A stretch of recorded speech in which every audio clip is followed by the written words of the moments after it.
Hey everybody, my name is Michael Mori. I'm a musician, artist, songwriter, and an actor. And there's a little bonus, but we'll get down to it a little bit later. So, what I wanted to talk about today, right now, is about the very specific aspect of the show business or the music industry. And this aspect is an impersonation or a tribute covers or tribute artist, as you may know it as well. So I would like to talk specifically about that because, I've been a Michael Jackson impersonator for more than a decade, maybe in like 15, 16 years. So the thing is that it's a pretty underrated, so to say, aspect in the show business because no one really knows what a tribute artist or impersonators go through and what they do and how they hone their skills and how they actually pretty much suffer going through some aspects of their lives. Lots of people, when they see someone impersonating someone on stage, they think, oh, okay, that dude is just looks like somebody and he wants to do something that somebody was doing, right? But actually, no, this is not the case.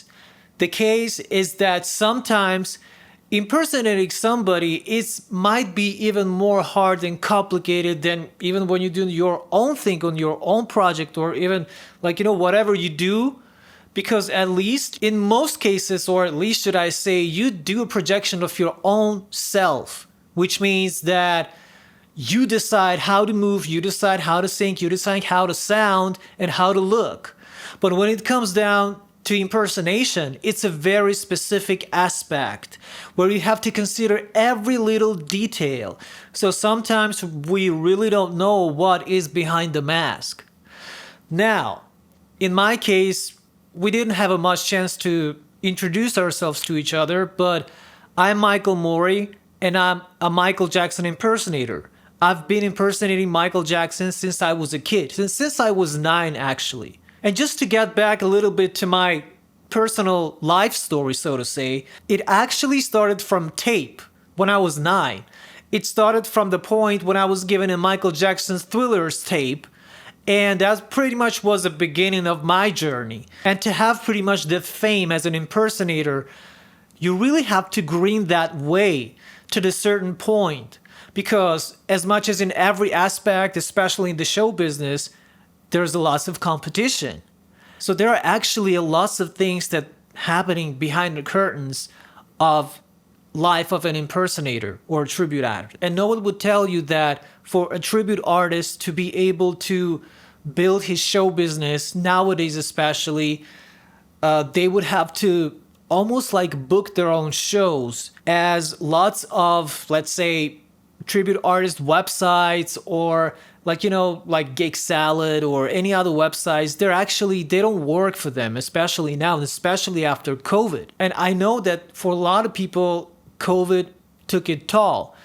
But for entertainers, it was a very specific aspect of activity in the first place, right? But the aspect of performance in our days became extremely specifical. And I will tell you a little bit more about that. It's pretty much dying out because not there is no need for them, but it's all about that we are going to certain age that we don't even realize actually where we are at this point. And it's not about AI, because no AI will be able to substitute what a real person can do ever. Well, maybe not ever, but still, we are not at that point right now. We still have some time, but pretty much as every career is a career, impersonation and tribute acts is a career as well. Because especially, in some countries, unfortunately, when people there's a lot of really low quality, as much as in the music industry, as we know, low quality professionals in their field, and they don't really know what they do because they pretty much make it worse. They pretty much deteriorating not the best situation on its own for other really good and really honed and unique artists, and they trying to earn money doing not the greatest job actually, or should I say pretty awful job. But because of them, people now out there, they have certain impression that, oh, I will hire, let's say, an Elvis Presley or Madonna, or I don't know, like Bruno Mars or Michael Jackson impersonator, and I will pay a certain amount of money, because some people, they actually see not the best quality out there, and that's a big problem.